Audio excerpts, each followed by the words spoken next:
नमस्कार, आप Bharat news live देख रहे हैं। संविधान दिवस के बारे में आज हम बात करने वाले हैं तमाम आम लोगों से कि वो संविधान के बारे में क्या सोचते हैं। 26 जनवरी 1949 को हमारा संविधान बन के तैयार हुआ।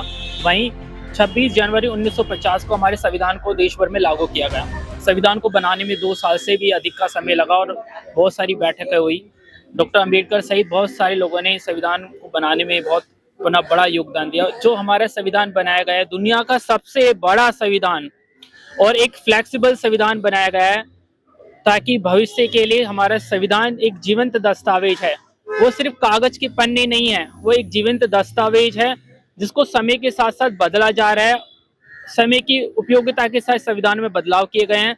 संविधान को बने हुए भले ही बहुत साल हो गए हैं, लेकिन आज भी हमारा संविधान सजीव है और लगातार नई नई बातें संविधान में ऐड हो रही है। और संविधान ने ही भारत के लोगों को शक्ति दी है कि वो खुले खुले दिल से वो किसी की भी आलोचना कर सकते हैं।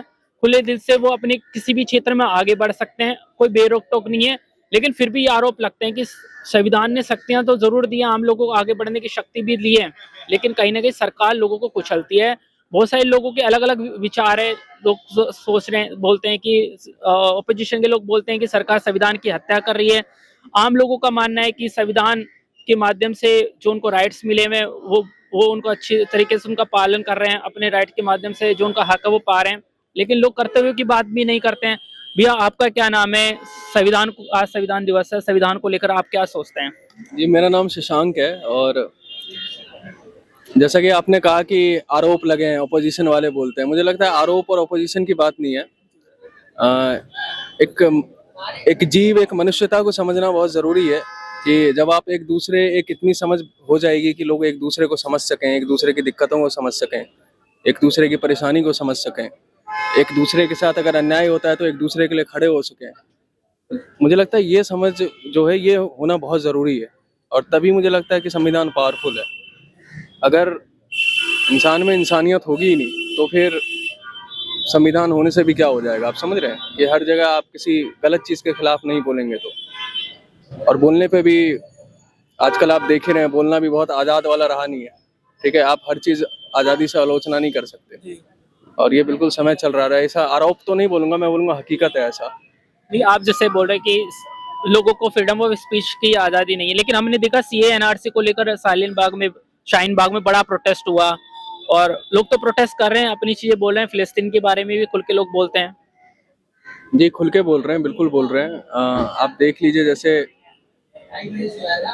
अब रिसेंटली ये एक कुत्ते वाली खबर आई थी, है ना, कि अंदर डाल रहे थे तमाम चीज़ें, जो सुप्रीम कोर्ट से आदेश आया था, तो उसके लिए आंदोलन हुआ। उसमें आंदोलन हुआ, लेकिन उस आंदोलन में बड़ी मारपीट और ये वो देखने को भी मिली।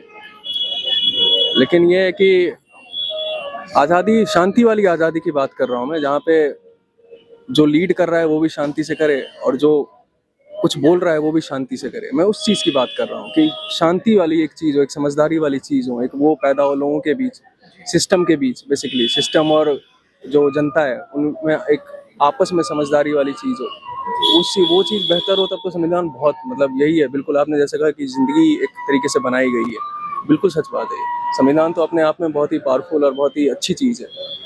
भैया ने बहुत कुछ बताया। आप भी सर हो हमारे साथ में, आप क्या करते हो और आपका नाम क्या है? जी, मेरा नाम अनिशेक सिंह है। मैं एक्टर हूँ और मैं मुंबई में रहता हूँ। काफ़ी दिल्ली में 8-9 साल रहा हूँ। तो अभी आपको लगता है आप एक्टर है, संविधान ने आपको एक्टिंग करने की फुल फ्रीडम दे रखी है? हाँ जी, फ्रीडम तो है हमारे कंट्री में। बाकी आप दूसरे कंट्री में देख लो, वहाँ पे क्या हालत है। अब हमारे जितने भी पड़ोसी मुल्क हैं, आप उनको ही देखो, दूर कहाँ जाओगे। पाकिस्तान देख लो, नेपाल देख लो, बांग्लादेश देख लो, श्रीलंका देख लो, वहाँ पे क्या हालत है। तो हमारा बहुत अच्छा कॉन्स्टिट्यूशन लिखा गया है। और सभी जो हमारे मेन क्या है, ये हमारी बहुत पुरानी संस्कृति और कल्चर है जो काफ़ी टाइम से हम लोग फॉलो कर रहे हैं। और ये हमने बाकी चीज़ों को बाकी पूरी दुनिया को दिया है। तो ये तो हमारे लिखा गया बहुत पहले, बट हमारे जो हिंदू संस्कृति और वेदा और ये सब में बहुत पहले से इन सब चीज़ों का जिक्र है और वो बहुत पहले से फॉलो करते आ रहे हैं। तो हमारे ना वो खून में है। ये कितना भी कुछ हो जाएगा तो हमारी कंट्री ये वो वाली पोजीशन में नहीं जाएगी जो हमारी नेबरिंग कंट्री की पोजीशन हो रखी है। ये हमेशा कितना भी कुछ हो जाए, पॉलिटिशियन का आरोप ये सब रहता है, आरोप लगाना और चीज़ों को ऐसे मैनिपुलेट करना।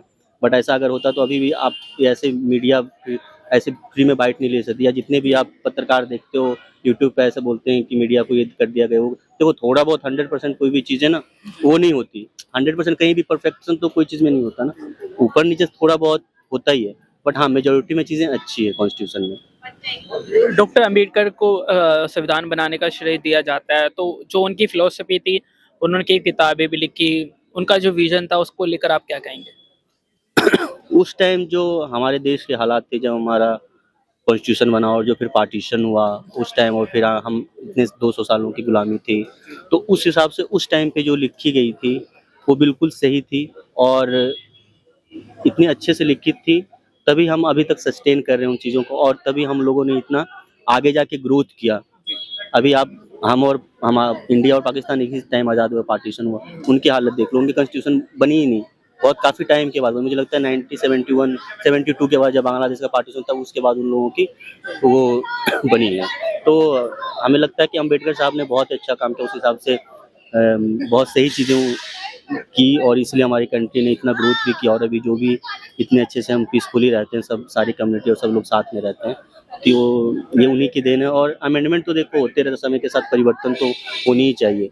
भैया आपने काफ़ी सारी चीज़ें बोली, आपने मतलब बहुत सारी चीज़ें बोली, आप क्या कर रहे हैं? और जिस तरीके से अभी संविधान के बारे में मैंने आपसे पूछा था, तो ऑपोजिशन के लोग भी बोलते हैं कि संविधान की हत्या हो रही है, लेकिन फिर भी लोग कर रहे हैं काम। मैं आरोप की बात ही नहीं कर रहा ना, मैं अपोजिशन की बात कर रहा हूँ ना, मैं किसी गवर्नमेंट की बात कर रहा हूँ। मैं यहाँ बात कर रहा हूँ इंसान की, एक जो ह्यूमन बीइंग है, जो आप हैं इस कपड़े के भीतर, जो मैं हूँ इस कपड़े के भीतर, जो आप बिना काम के और जो मैं बिना काम के हूँ, मैं उस इंसान की बात कर रहा हूँ। जब तक इंसान को नहीं समझेगा ना, तब तक दुनिया में कितनी ही बेहतर चीज़ आ जाए कुछ नहीं होने वाला है। मेरा कहने का मतलब सीधा सा जो मतलब है वो ये है। तो बिल्कुल भैया ने साफ बोल दिया है कि इंसानियत सबसे बड़ा है, उसके ऊपर कुछ भी नहीं। और वाकई में जो भारत में गरीब लोगों की स्थिति है बस से बदतर है। सड़कों पे देखते हैं लोग सोए हुए हैं, उनके लिए कोई व्यवस्था नहीं है, अस्पतालों की बारे स्थिति खराब है। और भी लोगों से हम बात करेंगे, जानने की कोशिश करेंगे कि वो संविधान के बारे में क्या सोचते हैं और उनके मन में क्या विचार है कि संविधान में और क्या नया हो सकता है। सरकार संविधान को लेकर जो बदलाव कर रही है वो कितने हद तक सही है। रिजर्वेशन को थोड़ा जी चेंज करना चाहिए। भैया आप कुछ बोल रहे हैं? रिजर्वेशन सिस्टम जो है उसे थोड़ा चेंज करना चाहिए, क्योंकि अभी जो पहले लोअर क्लास में थी चीज़ें, और जो कास्ट सिस्टम था उस हिसाब से संविधान को बनाया गया था, तो अभी चीज़ें काफ़ी, सोसाइटी हमारी उस टाइम से काफ़ी डेवलप हुई है और चेंज हुई है। तो कास्ट को लेकर जो बनाई गई थी चीज़ें, उसको थोड़ा इकोनॉमी के हिसाब से ना चीज़ों को थोड़ा करनी चाहिए, क्योंकि आप जनरल कैटेगरी में रहते हो ना, तो आपको चीज़ें समझ में, जैसे मैं भी जनरल हूँ, तो बाकी चीज़ें जब आप बड़ी जॉब के लिए, जब टॉप मोस्ट जॉब के लिए जैसे अप्लाई करते हो, जब आप एक IAS की तैयारी, UPSC की तैयारी कर रहे हो ना, तो जैसे जनरल कैटेगरी वालों को क्या होता है कि वो 500 रैंक में भी उन्हें नहीं मिलता, 100 रैंक में भी नहीं मिलता उन्हें IAS, बट जो जैसे जो रिजर्वेशन में आता है ना, उनका 500 रैंक भी होता है, तो उन्हें IAS की मिल जाती है। तो अब अगर बंदा 100 रैंक ला रहा है तो ऑब्वियसली उसकी IQ टॉप लेवल होगी ना, जो बंदा 500 ला रहा है उसको नहीं मिल रहा, बट उस बंदे को ला रहा है, तो वहाँ पे टॉप मोस्ट जो होता है ना, जब उसमें वो रिजर्वेशन नहीं होना चाहिए। उससे क्या होता है ना, क्योंकि अगर जो टॉप क्वालिटी का बंदा जाएगा ना, तो फिर वो चीज़ों को जल्दी अच्छे से एक्सक्यूट करेगा। और भी लोग हैं, बाकी लोगों से भी हम बात करेंगे कि वो संविधान के बारे में क्या सोचते हैं। तो मेरे साथ और भी लोग हैं। आज संविधान दिवस है, आप संविधान के बारे में क्या सोचते हैं? हमारे जो संविधान है उसके लिए क्या आप कहना चाहते हैं? संविधान दिवस है, ये तो बहुत अच्छी बात है, और बाबा साहब भीमराव अंबेडकर जी ने ये संविधान लिखा, और वो तो दुनिया के बहुत ही कम गिने चुने लोगों में एक पढ़े लिखे इंसान है, और ये हमारे लिए गौरव की बात है कि उनके लिखे हुए संविधान में हम लोग रहते हैं। भी लोग हैं, वैसे आमतौर पर मंडी हाउस में लोग बात करते हैं, लेकिन काफी सारे लोग बात करने से बच रहे हैं। जैसे आज संविधान दिवस है, इतने साल हो गए हमारे संविधान को लागू हुए, और हम लोग जैसे अपनी फंडामेंटल राइट्स की बात करते हैं लेकिन ड्यूटीज की बात नहीं करते हैं, क्या कहेंगे? नहीं, सही बात है। वो तो देखो, फंडामेंटल ड्यूटीज का काम तो स्टेट का काम है, स्टेट को उसको प्रोटेक्ट करना पड़ेगा। संविधान हमारा यही कहता है कि स्टेट प्रोटेक्ट करेगा फंडामेंटल ड्यूटीज को। हम अपनी जितनी फंडामेंटल राइट्स को प्रोटेक्ट करना जानते हैं, उसके लिए हमारे पास कोर्ट्स की पावर है, हम हाई कोर्ट जा सकते हैं, हम सुप्रीम कोर्ट जा सकते हैं, ये सारी पावर्स है हमारे पास। और जब समय आया है, लोगों ने अपना वो चीज उठाया है राइट के लिए। आप देखो, जम्मू कश्मीर में रिस्टोरेशन की बात हुई थी, 4G रिस्टोरेशन की, लोग इंटरनेट के लिए गए थे, और भी ऐसे जहां भी जरूरत पड़ी है लोग गए अपने राइट्स का इस्तेमाल करने के लिए, और इस फंडामेंटल राइट्स का इस्तेमाल हमने किया हुआ है। और फंडामेंटल ड्यूटीज की जो बात आती है, वो स्टेट का काम है, और स्टेट को प्रोटेक्ट करना चाहिए, और जहाँ तक स्टेट प्रोटेक्ट कर भी रही है मेरे हिसाब से। जैसे बहुत सारे ऑपोजिशन के लोग बोल रहे हैं संविधान की हत्या हो रही है, बीइंग अ सिटीजन आपको क्या लगता है? देखिए, अगर एज अ फेयर सिटीजन बोलूं तो जहाँ पे मुझे लगता है कि हाँ वायलेशन होता है, देयर आर इंस्टेंसेस जहाँ पे वायलेशन हुआ है, but there are also instances जहाँ पे सरकार ने काम किया है लोगों के फंडामेंटल राइट्स को, या गरीबों की बात करें तो गरीबों के लिए बहुत सारी योजनाएं लेकर के आए हैं जहाँ पे काम हुआ है अच्छे तरीके से। तो ये एक बैलेंस मेंटेन करना होता है गवर्नमेंट को और अपोजिशन को। तो मेरे हिसाब से दोनों अपना काम अच्छा कर रहे हैं, अपोजिशन अच्छा कर रही है और गवर्नमेंट भी अपना काम अच्छे से कर रही है, जहाँ पे बैलेंस एक बना हुआ है दोनों के बीच में। भी लोगों से हम बात करेंगे, जानने की कोशिश करेंगे वो संविधान के बारे में क्या सोचते हैं। भैया से हमने बात कर ली थी, और भी लोग हैं, ये मंडी हाउस है, अधिकतर यहाँ पे कलाकार लोग हैं। तो कलाकार लोग मतलब ऑन कैमरा आके चीजें बोलने में काफी कतराते हैं। तो और भी लोगों से हम बात करेंगे, जानेंगे कि वो हमारे संविधान के बारे में क्या सोचते हैं, और जो सरकार पे आरोप लगते हैं कि वो संविधान को कुचल रहे हैं, संविधान के हिसाब से काम नहीं कर रहे हैं, हम उस मुद्दे पर भी बात करेंगे। हमारे साथ सर है। सर, सबसे पहले आपका नाम मैं जानना चाहूंगा, और आज मैं संविधान दिवस को लेकर ही बात कर रहा हूँ। आपके हाथ में संविधान भी है, आप क्या करते हैं और आपका नाम क्या है? मेरा नाम अशोक अज्ञानी है और मैं ठेकेदारी मुक्त भारत अभियान चलाता हूँ। देश के अंदर जो ठेकेदारी में करोड़ों करोड़ मजदूर जो लुट रहे हैं, जिनका शोषण हो रहा है, मैं उनके लिए थोड़ा बहुत कानूनी काम उनको बताता हूँ, उनके अधिकार बताता हूँ पूरे देश में, और उन लोगों की मैं मदद करने की कोशिश करता हूँ। आज संविधान दिवस है, भारत का इतना बड़ा संविधान, लोग बोलते हैं कि दुनिया का सबसे बड़ा संविधान और सबसे अच्छा संविधान, आप मानते हैं? बिल्कुल बिल्कुल, इससे सुंदर, इससे खूबसूरत संविधान दुनिया में कहीं नहीं हो सकता। जो कहता है अपने पूरे तमाम नागरिकों को, उनको स्वतंत्रता देता है, न्याय देता है, जो एकता अखंडता देता है, जो समानता देता है, और पूरे देश को अखंड भारत एक बंधुता में पिरोने की बात करता है, ऐसा महान संविधान कहाँ मिलेगा आपको? कौन से देश में? जिस देश में डाइवर्सिटी हो, जिस देश में बहुत सारी जातियों के लोग, भाषाओं के लोग, क्षेत्रों के लोग और धर्मों के लोग रहते हों, अलग अलग उनके खान पान है, अलग अलग उनके रीति रिवाज है, अलग अलग उनके पहनावा है, भाषाएं अलग हैं, और वो एक सूत्र में रह करके संविधान की बदौलत आज रहते हैं। तो उससे खूबसूरत संविधान दुनिया में कौन सा हो सकता है? तो आपने संविधान के बहुत अच्छी बातें आपने बताई, लेकिन ऑपोजिशन के लोग कह रहे हैं कि संविधान की हत्या हो रही है। नहीं, बिल्कुल हो रही है, हत्या हो रही है। अभी जो ये 4 लेबर कोड आए हैं परसों, तो ये संविधान की हत्या ही तो है। मुझे बताओ, आपने आर्टिकल 13 आपने कभी पढ़ा? मूल अधिकार में आर्टिकल 13 जो समानता का अधिकार में, उसमें लिखा है कि जो भारत के संविधान के जो भी मूल अधिकार हैं, उससे जो विपरीत जो कोई भी, अगर कोई भी वेद या कुरान या कोई भी चीज होगी, वो 26 जनवरी 1950 के बाद वो रद्द मानी जाएगी, वो लागू नहीं होगी। आपने जो श्रम संहिताएं बनाई है, इसमें आपने कहा कि हमने मनुस्मृति को के हिसाब से बनाई है। आपने वही वर्ण व्यवस्था बना दी। आपने बना दिया ठेके के मजदूर अलग, आपने बता दिया फिक्स टर्म के मजदूर अलग, आपने बना दिया कि वो ट्रेनिंग के मजदूर अलग, कैजुअल अलग, आपने पूरी एक अलग श्रेणियां बना दी उनकी। आपने इस देश के जो मजदूरों का जो आर्टिकल 14 जो कहता है कि विधि के समक्ष सब समान है, इक्वलिटी बिफोर लॉ, आपने खत्म कर दी। इसमें आपने क्यों खत्म कर दी? एक अधिकारी 5 लाख रुपए लेके परमानेंट क्यों रहेगा? एक वही भारतीय नागरिक इस देश में 10,000 रुपए पे काम क्यों करेगा? Where is the equality before law? कहाँ है? आप संविधान की हत्या नहीं कर रहे हैं तो क्या कर रहे हैं? क्यों नहीं परमानेंट आप नौकरियां दे रहे हैं? क्यों नहीं आप उनको काम दे रहे हैं? इक्वलिटी का मतलब उसकी योग्यता अनुसार उसको रेगुलर काम चाहिए, अच्छे भत्ते चाहिए, उसको बेहतर जीवन चाहिए। भारत के संविधान के, महान संविधान का आर्टिकल 43 वो कहता है निर्वाह वेतन होना चाहिए। 26 जनवरी 1950 से कहता है तमाम मजदूरों को देश के निर्वाह वेतन होना चाहिए, अर्थात लिविंग वेजिस। कहाँ है लिविंग वेजिस? अभी आप हमें मिनिमम वेजिस पे काम करवा रहे हो, न्यूनतम वेतन पे काम कर रहे हो। डूब मरो चुल्लू भर पानी में। अगर ये संविधान की हत्या नहीं है तो क्या है? आप दूसरे आरक्षण की बात तो करोगे, आप निर्वाह वेतन की बात नहीं करोगे। आप अंबानी अडानी को 1 रुपए में पूरे देश की जमीनें तो बांट दोगे, लेकिन जो आर्टिकल 39 कहता है कि देश के जितने भी संसाधन है, प्राकृतिक संसाधन, धरती, जमीन जितनी भी है, वो सब इस तरीके से उसका बंटवारा हो कि हर नागरिक को उसका लाभ मिले, उसका ऐसा संचार होना हो कि एक आदमी के हाथ में आए। लिखा संविधान में। आप संविधान का उल्लंघन कर रहे हैं, आप हत्या कर रहे हैं संविधान की। इसलिए मैं संविधान लेकर के घूम रहा हूं। आज संविधान दिवस के दिन लोगों को बताने, महान संविधान सीधा हर नागरिक को बराबरी का अधिकार देता है, सीधी शक्ति देता है, और उस संविधान को बर्बाद करने के तुले पड़े।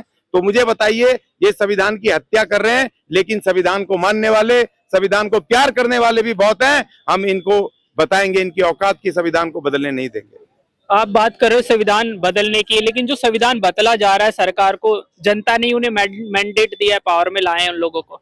नहीं, देखिए, मैंडेट देना अलग बात है। मैंडेट देने का मतलब थोड़ी तुम जिस संविधान से मैंडेट ले रहे हो उसी को बर्बाद करोगे।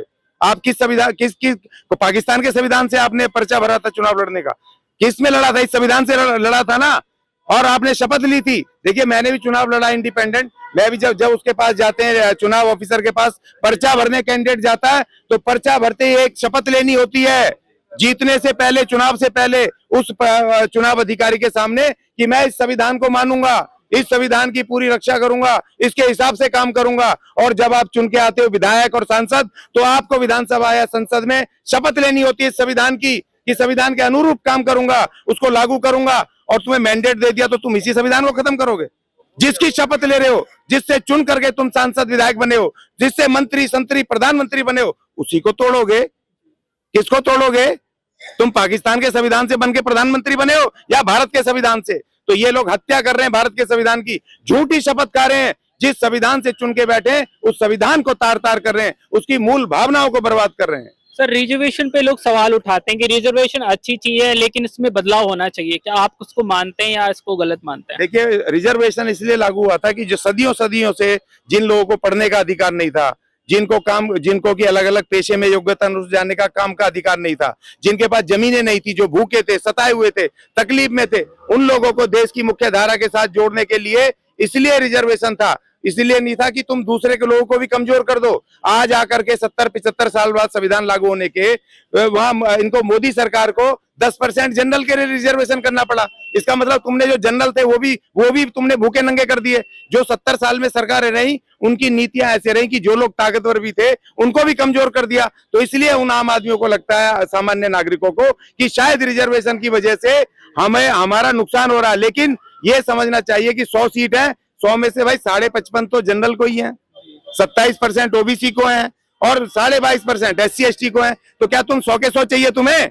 अरे उनका भी तो अधिकार दे दो। जब तक देश में जातिवाद है, भेदभाव है, इक्वलिटी नहीं है, तब तक तो ये रिजर्वेशन का मतलब है कि उनको कमजोरों को भी आने दो। जैसे मैं मेट्रो में जाता हूँ, मेट्रो में लिखा होता है वरिष्ठ नागरिक के लिए, महिलाओं के लिए, लेकिन जो दबंग टाइप के बदमाश हैं, निकम्मे, वो तब भी महिला खड़ी होती है, वो बैठे रहते हैं। अगर वो ना लिखा हो, रिजर्वेशन ना की हो बुजुर्गों को, महिलाओं को, तो विकलांगों को तो बैठने ना दें, नहीं बैठने देंगे। तो रिजर्वेशन सोशल जस्टिस, सामाजिक न्याय के सिद्धांत पर है। और जिस दिन इस देश के तमाम लोग 100% पर लिख करके उनके अंदर आर्थिक और सामाजिक इक्वलिटी हो जाएगी, तो रिजर्वेशन अपने आप खत्म हो जाएगा।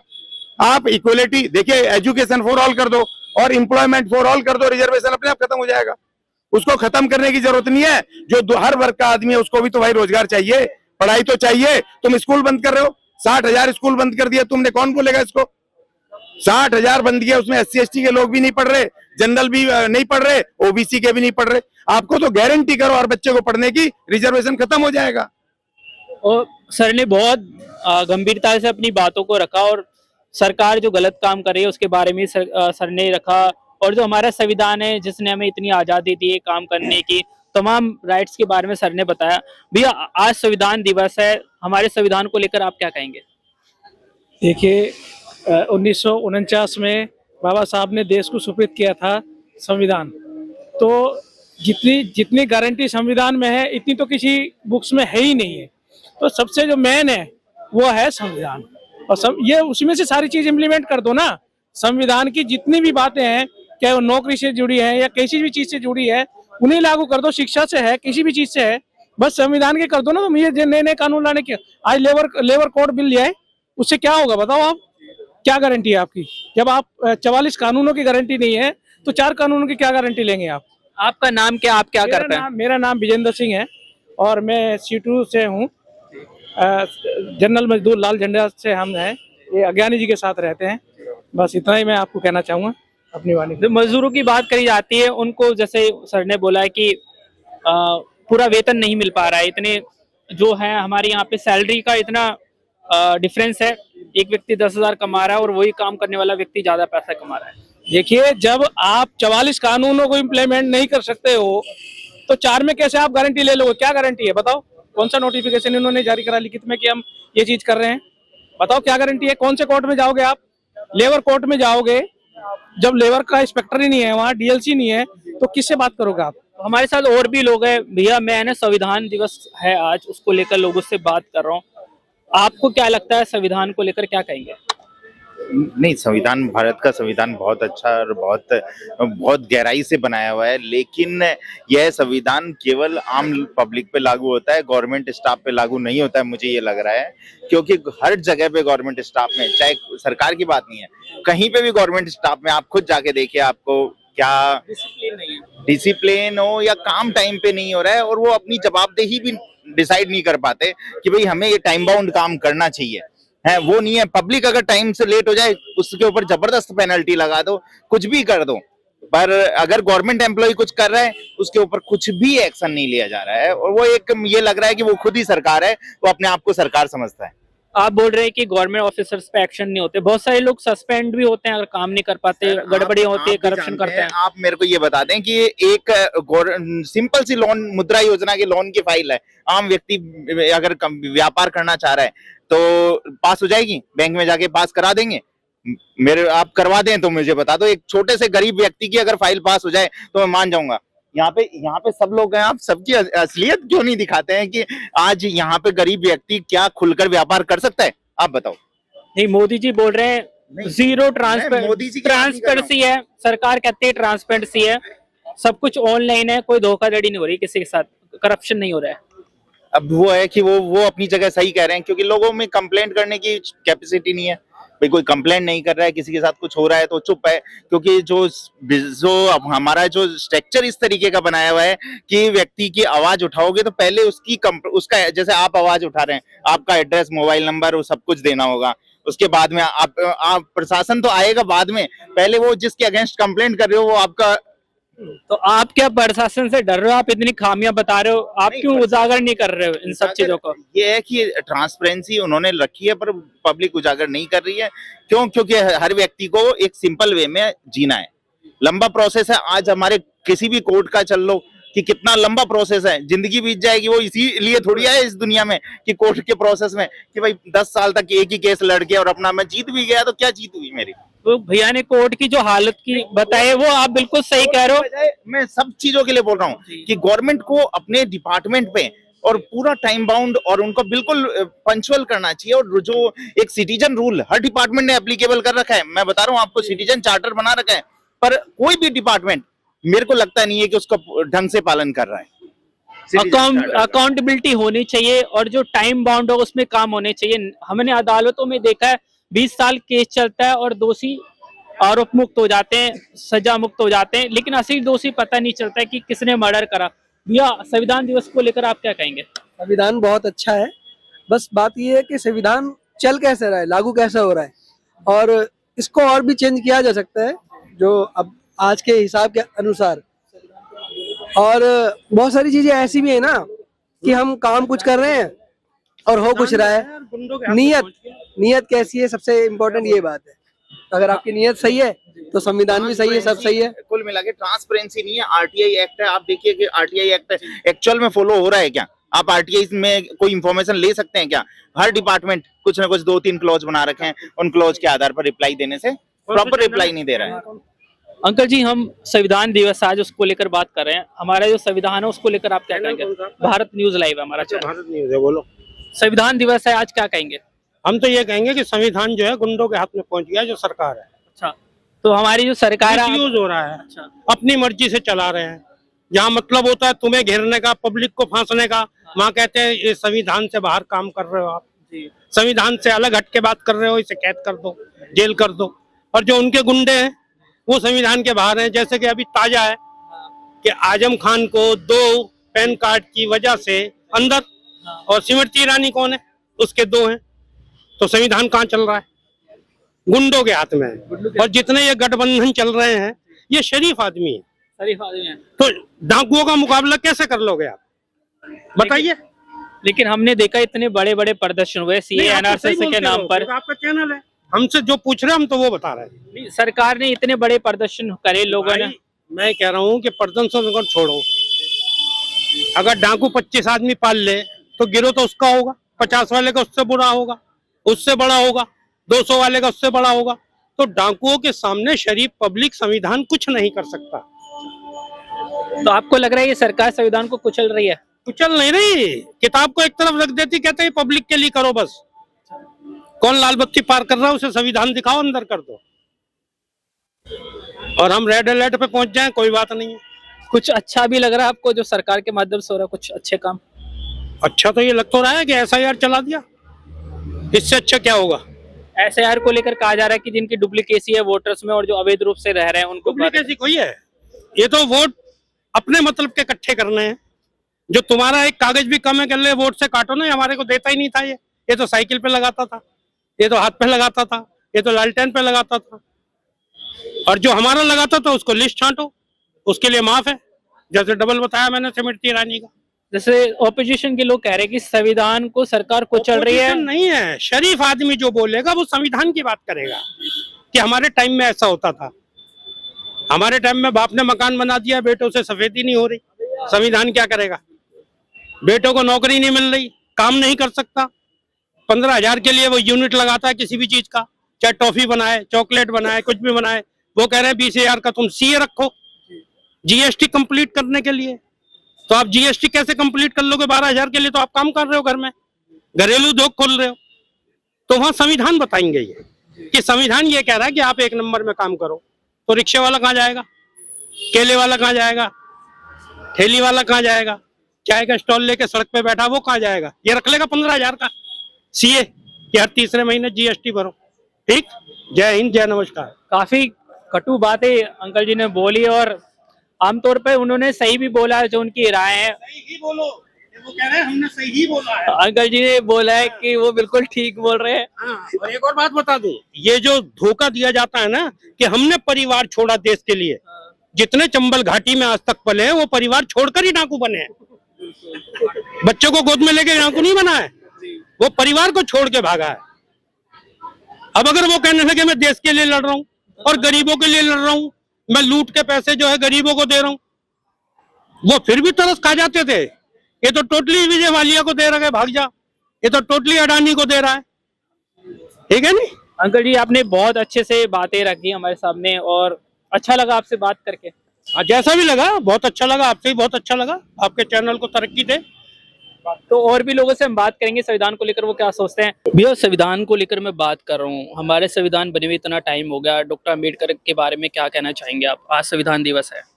देखिए, संविधान दिवस जो है इसको तो हमें सबसे पहले इसलिए याद रखना चाहिए, और सबसे बड़ी बात है कि हमारे यूथ इसको भूल चुके हैं। लोगों को पता है कि 26 जनवरी को ही हम संविधान दिवस मनाते हैं, या कॉन्स्टिट्यूशन को हम 2 ही दिन याद रखते हैं।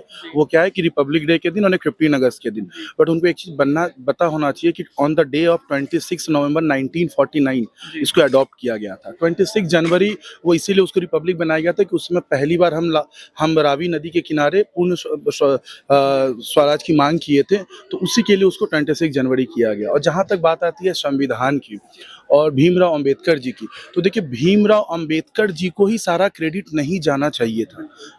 प्रॉब्लम कहाँ पे आती है ना कि कुछ पॉलिटिकल पार्टियों ने इसको अपना क्रेडिट बनाने के लिए उन्होंने सारा का सारा श्रेय कॉन्स्टिट्यूशन के निर्माता के लिए अंबेडकर जी को कहा गया। बट अंबेडकर जी जो थे वो ड्राफ्टिंग कमेटी के चेयरमैन थे। बट सबसे बड़ी जो लेगेसी जो है, जो लोग उसको भूल चुके हैं, वो थे डॉक्टर राजेंद्र प्रसाद। डॉक्टर राजेंद्र प्रसाद को याद करना इसलिए जरूरी है कि he was the chairman of that constituent assembly. तो वो सुप्रीम पर्सन थे, बट उनको हम भुला चुके हैं। और जहाँ तक बात आती है संविधान को लेके, तो आज इस संविधान को कोई भी बच्चा पढ़ना नहीं चाहता। आपको एक चीज़ पता होना चाहिए कि संविधान आपकी कॉन्स्टिट्यूशनल राइट, आपको कैसे जीवन को जीना है इस देश में, कैसे आपको इस देश को सबको साथ लेकर आगे बढ़ना है। जैसे कॉन्स्टिट्यूशन के प्रिम्बल में सबसे पहले कहते हैं ना, we are the people of India, हम भारत के लोग। बट हम कैसे भारत के लोग हैं? जो हम एक दूसरे को जानते नहीं है, एक दूसरे को समझते नहीं है, एक दूसरे को पहचानते नहीं है। तो वो सबसे पहले हमें संविधान को पढ़ने की जरूरत है। पहले मुझे अच्छे से याद आ रहा है, जब हम लोग क्लास 9-10 में थे तो कॉन्स्टिट्यूशन का एक प्रिम्बल का एक चैप्टर हुआ करता था, हमें पढ़ाया जाता था। बट हमने बस उसे किताब के पन्नों में ही उसे वहीं पे भुला दिए। अपने रियल लाइफ में हम उसे लेकर नहीं आते। जब तक आपको पता नहीं है कि आपकी किस अधिकार क्या है, तब तक आप इस देश में कैसे सर्वाइव कीजिएगा। हर देश की अपनी कॉन्स्टिट्यूशन है, उसी के अकॉर्डिंग ही लोग उसके देश में लोग अपनी लाइफ को लीड करते हैं। तो काफी सारे लोग पॉलिटिकल सिनेरियो से बचना चाहते हैं, लेकिन आमतौर पर भारत का जो संविधान है, उस संविधान ने लोगों को आगे बढ़ने का मौका जरूर दिया है। लेकिन कहीं ना कहीं लोग कुछ आरोप भी लगा रहे हैं कि जो उनको राइट्स मिले हुए हैं उसके लिए कहा जाता है कि उनको उनके राइट्स को भी कुचला जा रहा है। राइट्स कुचला नहीं जा रहा है। आपको जो राइट कॉन्स्टिट्यूशन में फ्रॉम आर्टिकल 12 टू आर्टिकल 35 जो दिया गया है ना, जिसको फंडामेंटल राइट्स कहते हैं, जो कि 3rd part of the Indian constitution में आता है, आपको सब राइट्स मिला हुआ है, बट आप जानते नहीं है। अगर आपसे पूछूं कि राइट टू स्पीक कौन से आर्टिकल में, आप बता नहीं पाओगे। राइट टू इक्वालिटी जो है from where to where exist करता है, आप बता नहीं पाओगे। तो राइट्स आपको मिले हैं बट आपको पता ही नहीं है, तो क्या करोगे? तो आपको पहले स्टडी करना। मैं अभी देख रहा था, आप जब सबसे पूछ रहे थे तो सारे यूथ भाग रहे थे। अगर यूथ नहीं आएंगे ना तो ट्रस्ट मी बहुत बुरा हो सकता है इस देश के साथ, क्योंकि यूथ के पास एनर्जी होता है, पावर होता है, तो वो बहुत कुछ चेंज कर सकते हैं। बट यूथ इसमें आगे नहीं आते हैं क्योंकि वो जॉब ओरिएंटेड हो गए। बट आपको जॉब ओरिएंटेड होने के साथ साथ आपको इस देश से भी प्यार करनी है, because your identity is lies on this country. आप किसी दूसरे कंट्री में जाते हैं ना, तो वहाँ पे जाके आप प्राउडली ये कहते हैं कि आई एम इंडियन। और वो कहाँ से मिलता है? वो राइट्स आपको कॉन्स्टिट्यूशन से मिलता है। तो हर एक व्यक्ति का ये मतलब प्राइम मतलब कहते हैं ना कि उद्देश्य होना चाहिए कि वो हर एक व्यक्ति कॉन्स्टिट्यूशन को अपने लाइफ का एक पार्ट बनाए, उसको पढ़े, उसको समझे, उसको जाने। कॉन्स्टिट्यूशन बहुत अच्छी चीज है, आपको पढ़ना पड़ेगा उसको। जैसे लोग अपने राइट्स की बात करते हैं भैया, लेकिन जो उनको फंडामेंटल ड्यूटीज संविधान ने दी, अपनी ड्यूटीज के बारे में लोग बात नहीं करते। ये आपने बहुत अच्छा बात कहा। ये आर्टिकल 51A में आता है, किसी को नहीं पता। आपको पता है जो हमारे जो आर्म फोर्सेस है, अभी कुछ दिन पहले आप जैसे देखे होंगे बहुत दुखद घटना हुई है जो दुबई एक्सपो में, वो देश के लिए तो अपनी जान की न्यौछावर कर ही दी है। बट देशभक्ति जो है ना, वो आपको आर्टिकल 51A जो है फंडामेंटल ड्यूटीज, वो आपको सिखाता है। आज आप इस रास्ते से जा रहे हैं, यहाँ पे गड्ढा है, शायद इस गड्ढे में गिर के किसी की पैर टूट सकती है, तो ये आपकी जिम्मेवारी है कि आप यहाँ के लोकल अथॉरिटी को बताएं कि यहाँ पे ये गड्ढा है। ये भी आपकी देशभक्ति है, ये भी आपकी देशभक्ति है। आप अगर किसी रास्ते पे चल रहे हैं, किसी के साथ कुछ गलत हो रहा है और आप अगर उसकी इन्फॉर्मेशन अगर आप पुलिस को देते हैं, ये भी देशभक्ति है। देशभक्ति का पैरामीटर केवल ये नहीं है कि आपको बॉर्डर पे जाना है और वहाँ पे AK-47 लेके आपको लड़ाई करनी है, नहीं। आप अपने छोटे छोटे कामों से देशभक्ति को पूरा कर सकते हैं और देश इससे आगे बढ़ सकती है। तो वो आपको फंडामेंटल ड्यूटीज आपको सिखाती है, बट हम नहीं पढ़ते हैं। तो प्रॉब्लम एक ही जगह पे है, lack of education and lack of knowledge. काफी सारी बातें भैया ने रखी कि संविधान को हमें जरूर पढ़ना चाहिए, जो हमारी राइट्स है और ड्यूटीज उनको भी हमें पालन करना चाहिए। और तो सबकी अपनी अपनी राय, यही भारत का फ्रीडम है कि लोग खुलकर अपनी बातें रख सकते हैं, चाहे वो सरकार के अगेंस्ट हो या सरकार के फेवर में हो। और भी लोगों से हम बात करेंगे कि वो भारत के संविधान को लेकर क्या सोचते हैं, जो संविधान बनाने वाले जो लोग थे उनके बारे में क्या सोचते हैं।